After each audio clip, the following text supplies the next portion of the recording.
de la catedral, cuando yo llegaba me daba algo de miedo porque se sentía, no sé, un ambiente bien, ni les podría explicar, pero era. Y fíjense que antes tenían órganos, no eran teclados. Boom, boom, eso es como si usted iba a entrar al castillo del conde Drácula, así más o menos. Hoy no te vas a ir, Herbert. Hoy no se va, Herbert. Él se va, pero hoy no, dice, hoy no se va a ir. Hoy no te puedes ir. Hasta las 10 se va a quitar el agua. Abra su Biblia, hermanos, ahí en Apocalipsis, capítulo 2.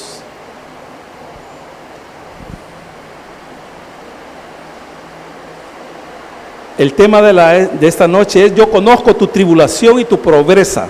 Yo conozco tu tribulación y tu pobreza. Apocalipsis 2, versículo del 8 al 11. Solamente 4 versículos, pero son más que suficientes. ¿Se escucha bien allá atrás? Más o menos. ¿Cómo se escucha allá atrás? Les pregunto eso por la lluvia. Más o menos. Entonces, un poquitito, nada más un poquitito de volumen. Dice la palabra del Señor en Apocalipsis 2, versículo del 8 al 11. Lo leemos en el nombre del Padre, del Hijo y de su Santo Espíritu. Y escribe al ángel de la iglesia en Esmirna. 2 puntos. El primero y el postrero, el que estuvo muerto y vivió, dice esto: yo conozco tus obras y tu tribulación y tu pobreza. Oiga esto: pero eres rico. Y también conoce la blasfemia de los que se dicen ser judíos y no lo son, sino sinagoga de Satanás.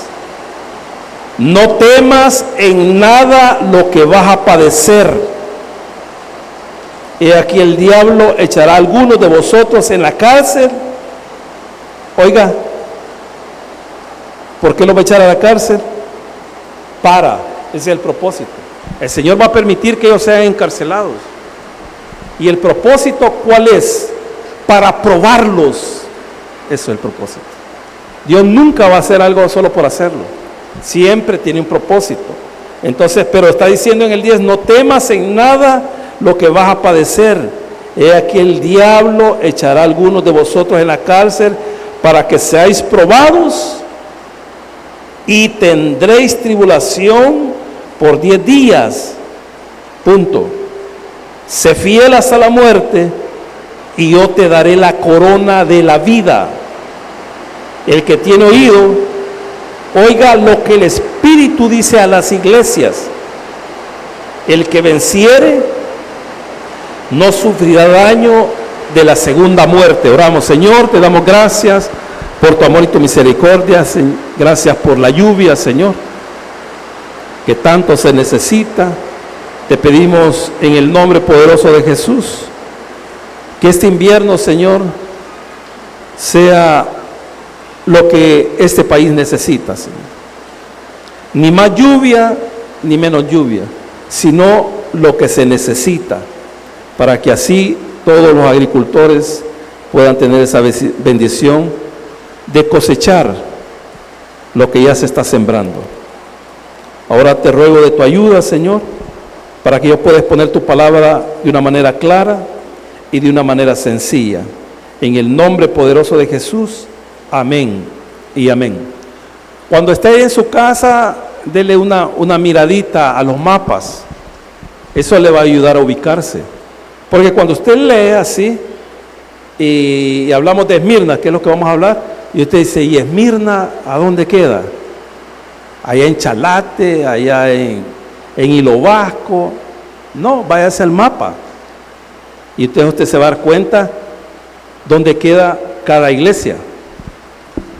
Esmirna, hermanos, era la segunda ciudad más importante de Asia Menor, o como también se le llama, Asia proconsular.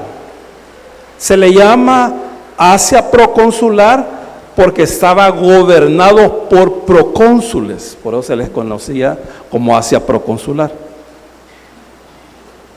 Donde están ubicadas las 7 iglesias hoy en día, es Turquía. Y Esmirna está como más o menos a unos 56 kilómetros al norte de Éfeso. Como les vuelvo a repetir, en esa época, en la época que fue escrita el Apocalipsis, era la segunda ciudad más importante, era una ciudad estratégica, era como Éfeso, eran puertos importantes, eran lugares donde pasaba la mercadería de Asia a Occidente, digamos, o a Europa. Entonces, ellos estaban en un lugar estratégico. ¿Qué quiero decirles con todo eso, hermano? Que era una ciudad próspera. Era una ciudad riquísima, hermano. Era rica, Esmirna era rica. Entonces, en el año 70, usted, me imagino que ya sabe, fue la destrucción del templo. En el año 66, antes de la destrucción del templo, muchos judíos se habían ido. ¿Y se fueron por qué? Porque el Señor les había dicho, cuando veáis rodeada Jerusalén, le dice así, huyan, váyanse. Entonces muchos judíos se fueron y se fueron a sentar ahí, a Asia Menor. Y iban judíos que llevaban su dinerito, ¿va? Y allá en Esmirna ellos pusieron sus negocios y todo eso. Siguieron siendo practicantes del judaísmo. Pusieron sus sinagogas allá en Esmirna. Entonces allá había un grupo de judíos, y judíos que tenían influencia. Entonces se fueron para allá porque ellos sabían de que Esmirna era una ciudad próspera. Otros se fueron para Éfeso y otros se fueron para otros lugares, pero se fueron para ahí. Pero imagínense qué contradictorio, hermano, qué contradictorio, porque Esmirna era una ciudad próspera, una ciudad riquísima, pero la iglesia de Esmirna era una iglesia pobre. Era una iglesia pobre. Y si usted pudiese hacer una encuesta aquí en el país, no se vaya tan lejos, aquí en el país, usted se va a dar cuenta que el 95% de todas las iglesias son iglesias pobres. Pero hay otras iglesias que son más pobres, hermano, y pasan situaciones difíciles. Ese era el caso de la iglesia de Esmirna. Si usted estuvo la semana pasada, el Señor habló de la iglesia de Éfeso, y la iglesia de Éfeso tenía muchas cualidades. Y por eso nosotros, cuando estudiamos estas iglesias, hermano, nosotros debemos de sacar lo mejor de cada iglesia. ¿Para qué? Para imitarlos. Porque la iglesia de Éfeso, hermano, sus cualidades eran tremendas. Dice ahí la palabra del Señor, dice ahí en el 2:2, dice: yo conozco tus obras, tu arduo trabajo y paciencia, que no puedes soportar a los malos. Son las cualidades de la iglesia de Éfeso. Y has probado a los que se dicen ser apóstoles y no lo son, y los has hallado mentirosos. Esas eran las cualidades de la iglesia de Éfeso.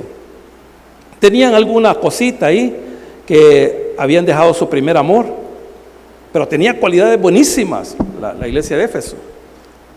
En cambio, a la de Esmirna no va a mencionar las cualidades que la iglesia tiene, sino que va a hablar de las condiciones que tiene la iglesia. porque las condiciones son bien difíciles. Y aquí nosotros nos podemos dar cuenta de muchas cosas, y a través de la historia nosotros podemos darnos cuenta de que hay iglesias como la de Esmirna. Y como le digo, son contaditas, hermanos, de iglesias que se pueden dar el lujo de tener muchas cosas. ¿Cómo lo va a decir el Señor de la iglesia de la Odisea? Hermano, eran riquísimos. Esa iglesia era riquísima. Pero el Señor le dice esto, mire, pero son pobres, le dice. Económicamente, así hay iglesias, hermano. Hoy en día, iglesias riquísimas. Hermano, yo les he contado de que los pastores viajan en aviones privados. Tienen, hermano, mansiones. Tienen carros, hermano, increíbles. O sea, las iglesias tienen las cosas más lujosas que usted se puede imaginar. Pero son pobres. ¿Pobres en qué sentido? En el sentido espiritual. Pero aquí en Mirna, el Señor les dice, dice ahí la palabra del Señor, versículo 8. Bueno, vamos a ir de versículo a versículo. Dice, y escribe al ángel de la iglesia en Esmirna. Ya sabemos quién es el que le dice al ángel que escriba. Ya sabemos quién es el ángel. Hoy le dice el Señor, escribe al ángel de la iglesia en Esmirna. 2 puntos. El primero y el postrero. Eso es lo que quiere decir de que en Jesús, porque es Jesús el que le está diciendo al ángel, que en Él comienza todo y en Él termina todo. Se le conoce en teología lo que se le llama la línea del tiempo. La línea del tiempo, hermano, es todo lo que sucede a lo largo de la historia, donde comienza en la eternidad y termina allá en la eternidad. Esa es la línea del tiempo. Aquí está Jesús y aquí va a terminar Jesús. Jesús en la eternidad y Jesús terminando en la eternidad. Solamente que terminando con nosotros. Entonces Él está diciendo, yo soy el primero y el último. Y le dice ahí, el que estuvo muerto y vivió, dice esto. ¿Por qué le está diciendo al que estuvo muerto y vivió? Porque Él sabe, hermano, Él sabe que muchos de esta iglesia van a morir. Muchos de esta iglesia van a sufrir. Entonces Él se está identificando con la iglesia de Esmirna. Le está diciendo, el que estuvo muerto y vivió, dice esto. Le dice, yo morí, pero volví a vivir. Le está diciendo, no se preocupen. No se preocupen si ustedes se mueren. Porque así como yo viví, ustedes también van a vivir. Le está diciendo, yo los voy a resucitar. Es lo que dice el Señor en el capítulo 11 de San Juan. Dice, yo soy la resurrección y la vida. El que en mí cree, no morirá jamás. Dice. Bueno, ahí está. Entonces, esas palabras, hermanos, son para nosotros. Porque de lo que estábamos hablando, ¿va? En el caso de mi mamá tiene 84 años, en mayo cumple 85, primeramente Dios. Y nosotros nos vamos desgastando, hermano. Cuando a usted le dicen, feliz año, lo que le están diciendo, usted ya está más viejito, le están diciendo así. ¿Sí? A mí no me gusta que me digan feliz año. Yo no quiero cumplir años. Pero tengo que seguir cumpliendo años. Porque un día va a venir la muerte. Entonces nosotros tenemos que estar preparados. Siempre les he dicho eso. Fíjense de que el último recién nacido de aquí de la iglesia, porque como no llegan niños a la escuela bíblica, nosotros los tenemos que hacer para que haya niños allá. Entonces el hermano Francisco se puso las pilas y el más pequeñito de la iglesia es el hijo del hermano Francisco. Pero pregúntele al hermano, pregúntele a su esposa, ellos se prepararon, compraron cuna, mantilla, pachas y todo eso. Pero de los que estamos aquí, ¿cuántos nos hemos preparado para la muerte?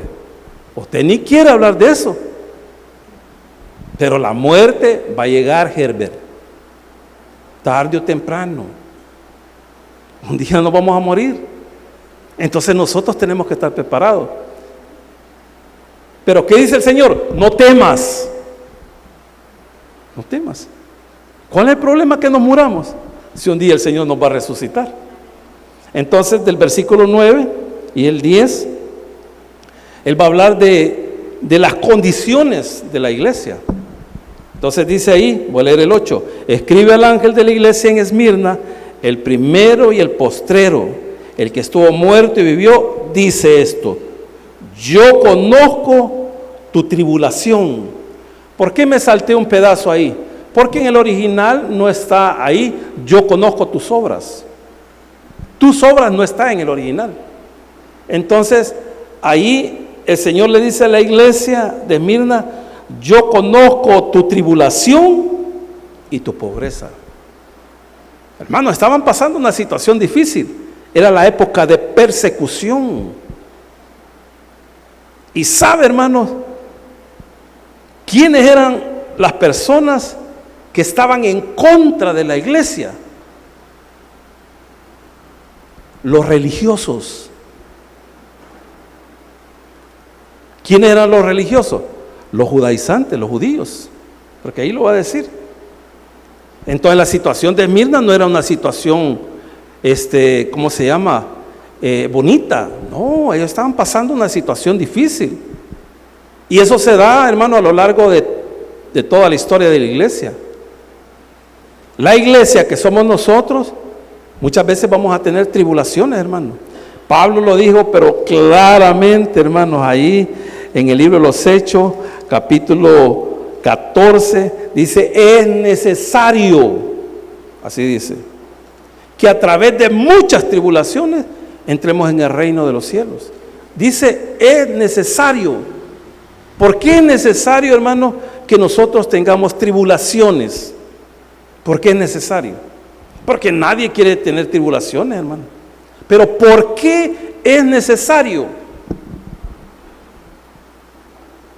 Porque es la manera como Dios va a probarlo a usted. Y me va a probar a mí. Es la manera. No hay otra manera, hermano. Aquí ya lo va a decir. Entonces la iglesia que somos nosotros, vamos a tener tribulación, hermano. Vamos a tener pobreza. Pero el Señor les dice: no teman. Yo sé que el tener dificultades, hermano, de cualquier índole, a nadie le va a gustar. Estar, hermano, que usted solamente tiene para lo de la comida de mañana. No, o sea, no es fácil. Pero el Señor dice: no teman. No teman. Dice la palabra del Señor ahí: yo conozco tu tribulación y tu pobreza. Eran pobres, hermano. Pero dice ahí: pero tú eres rico. ¿En qué sentido ellos eran ricos, hermano? Ian, ¿en qué sentido eran ricos los de Esmirna? ¿En qué sentido eran ricos ellos? Eran pobres. Económicamente era pobre la iglesia, pobrecita. Pero son ricos, les dice usted. Les dice. En el sentido espiritual, ellos eran, hermano, riquísimos. Todo lo contrario de la iglesia Laodicea. Les voy a leer lo que dice a la iglesia Laodicea. Yo conozco tus obras, que ni eres frío ni caliente. Ojalá fueses frío o caliente. Pero por cuanto eres tibio y no frío ni caliente, te vomitaré de mi boca. Pero tú dices: yo soy rico. Oiga lo que dice. Y era cierto, hermano. La iglesia de la Odisea tenía dinero. Y ellos decían: nosotros tenemos dinero. ¿Y qué pasa, hermano? Por eso en veces es mejor que nosotros vivamos de la manera que vivimos, hermano. ¿Sabe por qué?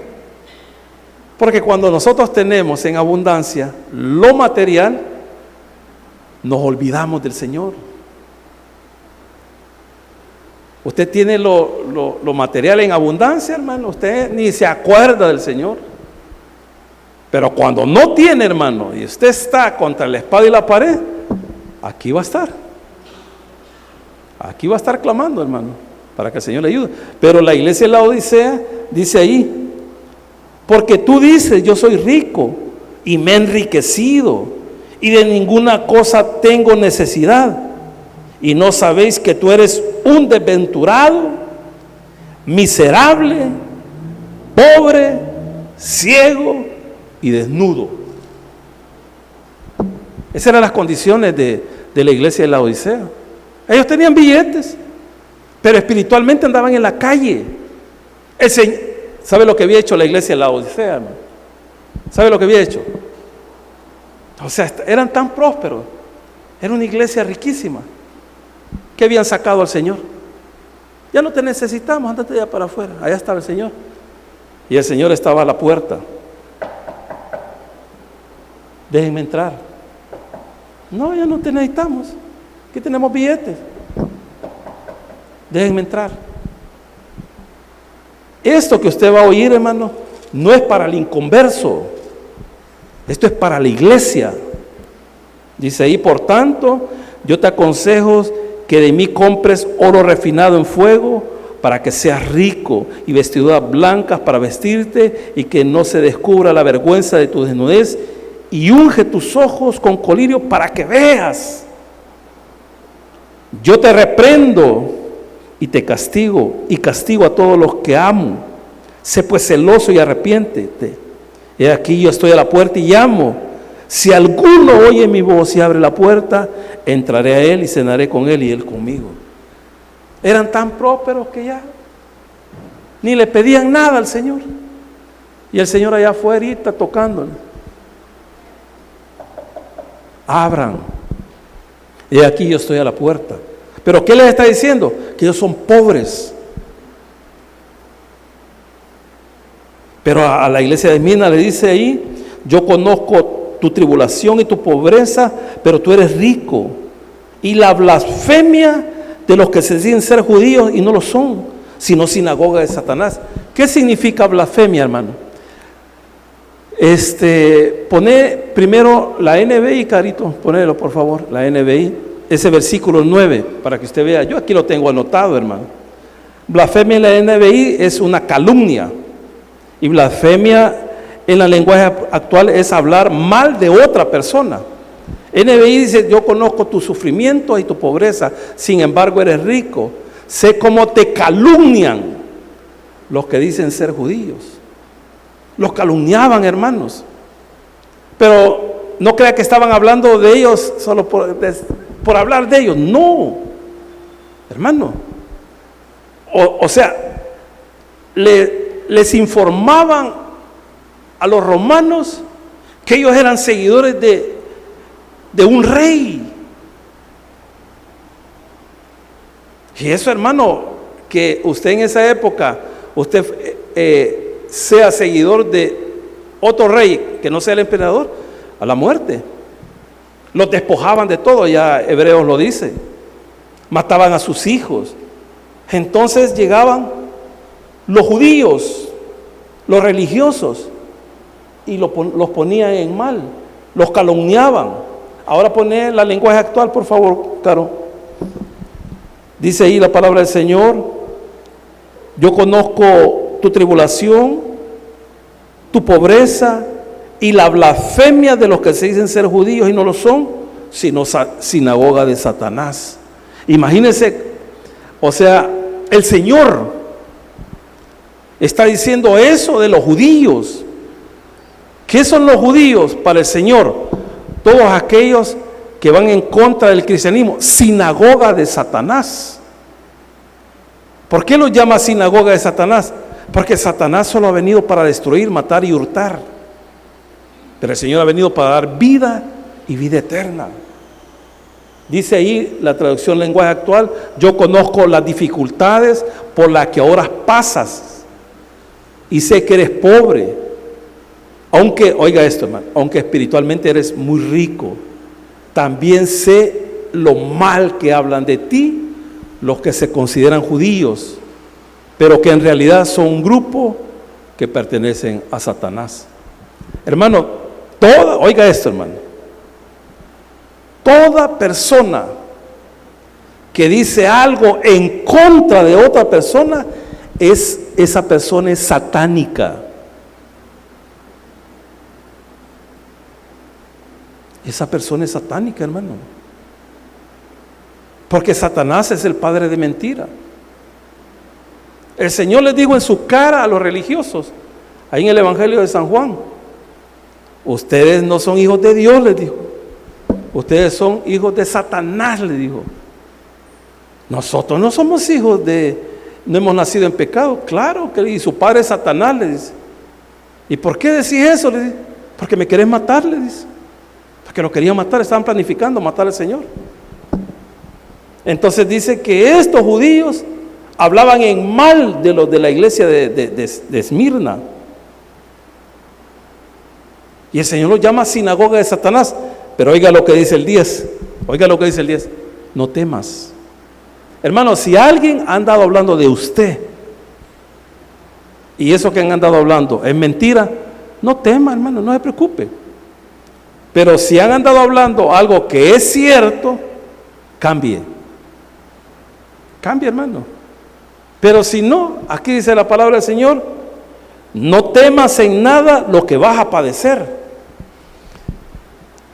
Fíjese que este mensaje que está aquí en Apocalipsis, usted casi no lo va a encontrar. Casi usted no lo va a oír en predicaciones. ¿Por qué? Porque ahora los pastores no están interesados en decirle a la iglesia que van a padecer, que van a tener tribulaciones. Ellos no están interesados. ¿Por qué? Porque se les van a ir. Ellos están interesados en decirle a usted: mire, usted venga a Cristo y ya aquí ya resolvió todo. Si a usted lo dejó su mujer, aquí el Señor le va a dar otra, no se preocupe. Peor, pero se la va a dar. Si usted no tiene trabajo, aquí, hermano, usted reciba a Cristo, usted va a tener 5 trabajos para dónde escoger. Si en su familia tiene problemas, venga a Cristo, que aquí se le resuelven los problemas. Es mentira, hermano. El Evangelio no es un lecho de rosas. El Evangelio es de pelear la buena batalla. Aquí le está diciendo el Señor: no temas en nada lo que vas a padecer. No te preocupes lo que vas a padecer. He aquí, el diablo echará a algunos de vosotros en la cárcel. Usted sabe que cuando Satanás quiere hacer algo en contra de un hijo de Dios, primero tiene que ir a pedir permiso al Señor. Y Él le dice: vaya, hacelo, pero no le pegues muy duro. Ejemplo lo tenemos de Job. Le dicen: no, hombre, si Job te ama, vos hace esto, hace lo otro. ¿Por qué? Vos mira cómo lo tenés, es millonario.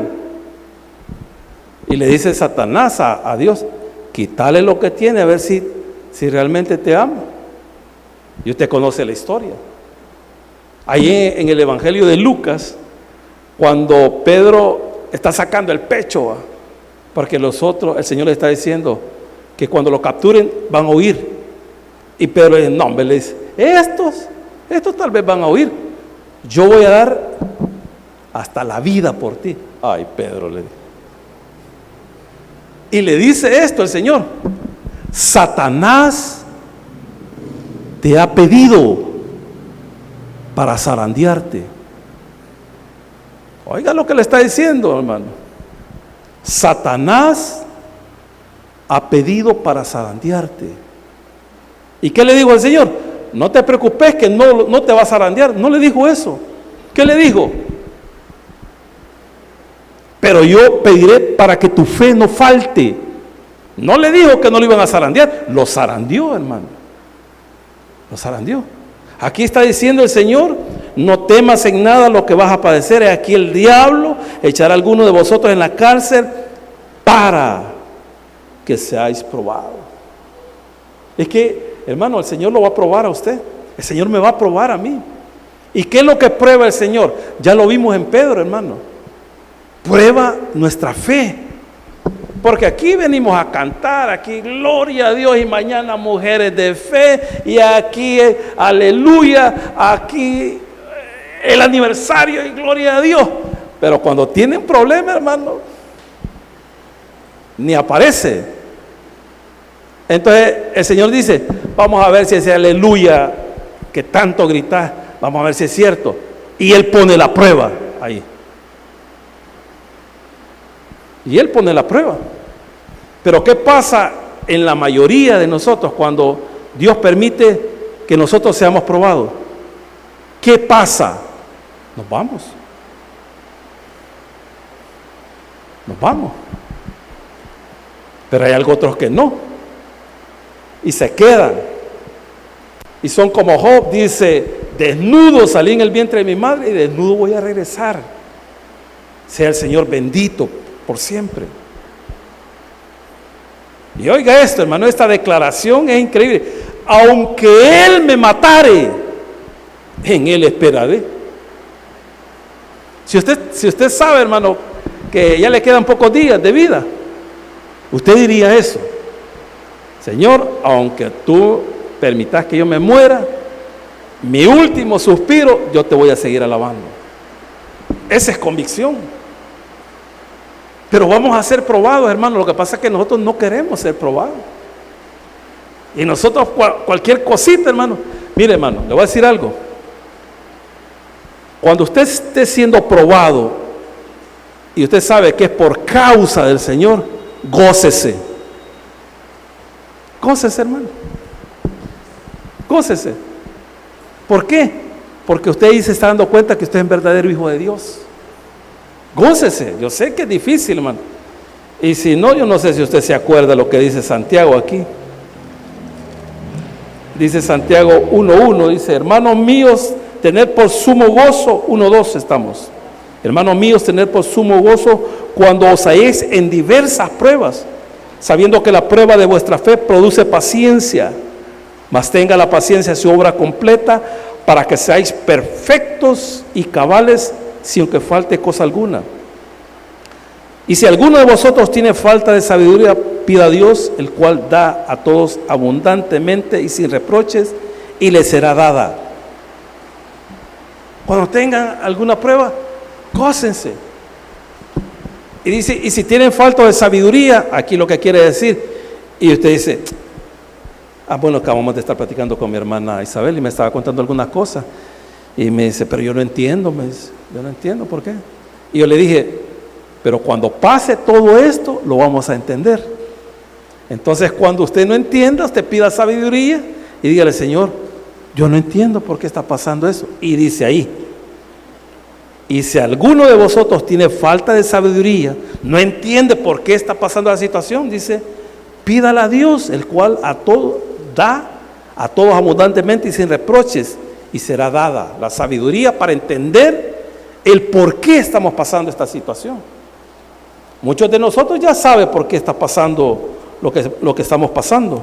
Entonces dice el versículo 10, no temas en nada lo que vas a padecer. Aquí el diablo echará a alguno de vosotros en la cárcel para que seáis probados. Y oiga esto me gusta, mire. Y tendréis tribulación por 10 días. ¿Qué quiere decir eso, hermano? Y tendréis tribulación por 10 días. La gente se quiebra la cabeza diciendo, ¿y qué significan los 10 días? Hermano, lo que está diciendo el Señor ahí, que la tribulación tiene un fin. Tiene un fin, hermano. ¿Por qué? Porque el día 11 ya terminó la tribulación. Dice ahí la palabra del Señor. Dice, y tendréis tribulación por 10 días. Pero ¿qué va a pasar al día 11? Ya se fue la tribulación. O sea, solo es un tiempo, pues va. Solo es un tiempo. Un tiempo donde usted tiene que esperar el primer día, el segundo día, el tercer día. Cuando llega al día 10, usted no sabe cuál es, pero ese día 10 está hablando del tiempo donde la tribulación ya pasó. Ya pasó. Entonces está hablando de un periodo de tiempo de tribulación. Pero ahí viene la recomendación: sé fiel hasta la muerte. Eso es lo que quiere el Señor. Y eso es lo que Job le dijo: Señor, aunque me mates, yo voy a esperar en ti. Eso es lo que quiere oír el Señor de nosotros. ¿Qué es lo que quiere oír? Que usted y yo le digamos: Señor, si tengo dinero, aquí voy a estar. Si estoy enfermo, aquí voy a estar. Si tengo problemas con mi marido, aquí voy a estar. Si tengo problemas con mi esposa, aquí voy a estar. Si tengo problemas con mis hijos, aquí voy a estar. Si tengo dinero, aquí voy a estar. Si no tengo dinero, aquí voy a estar. Por eso dice ahí la palabra del Señor: sé fiel hasta la muerte y yo te daré la corona de vida. Fíjense que cuando habla de la corona de vida, no está hablando de la vida eterna. No está hablando de eso. Porque aquí tiene que hacer algo el creyente. ¿Qué es lo que tiene que hacer? Ser fiel. Y la vida eterna no se obtiene por obras, se obtiene por creer. Entonces, ¿qué es la corona de vida? Es un premio, hermano. O sea que cuando usted llega allá delante del Señor, le va a decir: aquí está tu premio. ¿Y por qué? Porque fuiste fiel, no tiraste la toalla. Eso es la corona, es un premio, hermano. Y no solamente por ser fiel. Si usted retrocede allá a Santiago, capítulo 1, versículo 12, dice esto, mire: bienaventurado el varón que soporta la tentación.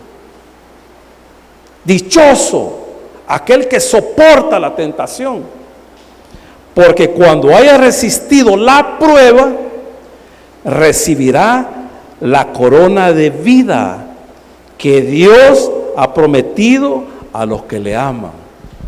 Cuando usted, hermano, usted huye de la tentación, ahí hay una corona, hay un premio. Y el Señor dice: dichoso.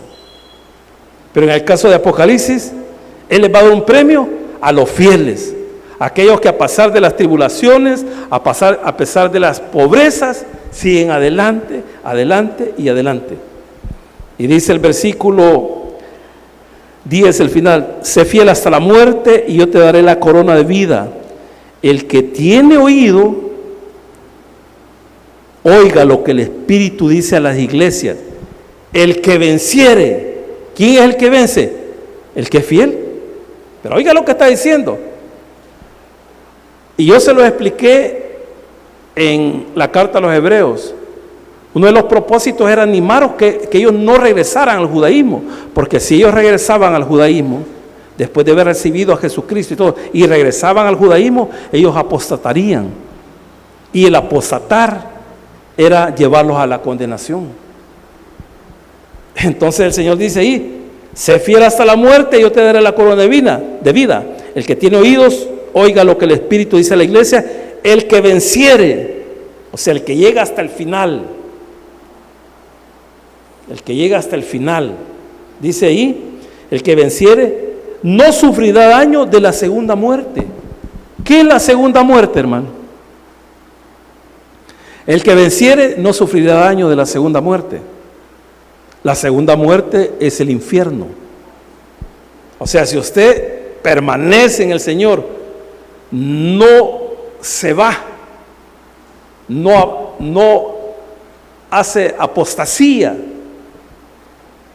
el Señor le dice: no se preocupen.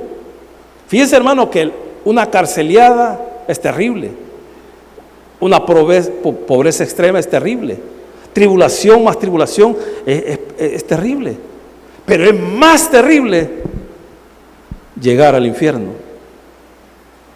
Esa es la segunda muerte. Y lo va a decir Apocalipsis, capítulo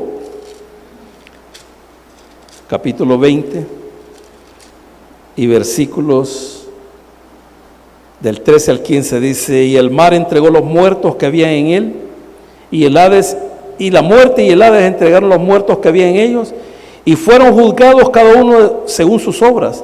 Y la muerte y el Hades fueron lanzados al lago de fuego. al lago de fuego. Esta es la segunda muerte. Esta es la muerte segunda. Y el que no se haya escrito en el libro de la vida fue lanzado al lago de fuego. La segunda muerte, lago de fuego, son sinónimos de infierno. Entonces dice ya Apocalipsis 2:11, el que tiene oídos oiga lo que el Espíritu dice a las iglesias. El que venciere no sufrirá daño de la segunda muerte. ¿Y quién es el que vence? El que permanece creyendo que Jesucristo es el Señor y que solo por medio de Él hay salvación y vida eterna. Démosle un fuerte aplauso al Señor. Padre nuestro que estás en el cielo, te damos gracias por tu amor y tu misericordia, gracias por tu palabra. Señor, ayúdanos a poder pelear la buena batalla. Yo sé que hay muchos de tus hijos que están peleando la buena batalla, que están pasando dificultades económicas, dificultades familiares, dificultades con los hijos, dificultades de enfermedades, Señor. Te pido que nos ayudes para que nosotros podamos seguir siendo fieles, Señor. Queremos terminar la buena carrera y terminarla, Señor, haciendo de la mejor manera lo que tú deseas de cada uno de nosotros. A los amigos que nos están viendo a través de las redes sociales, para ustedes la enseñanza.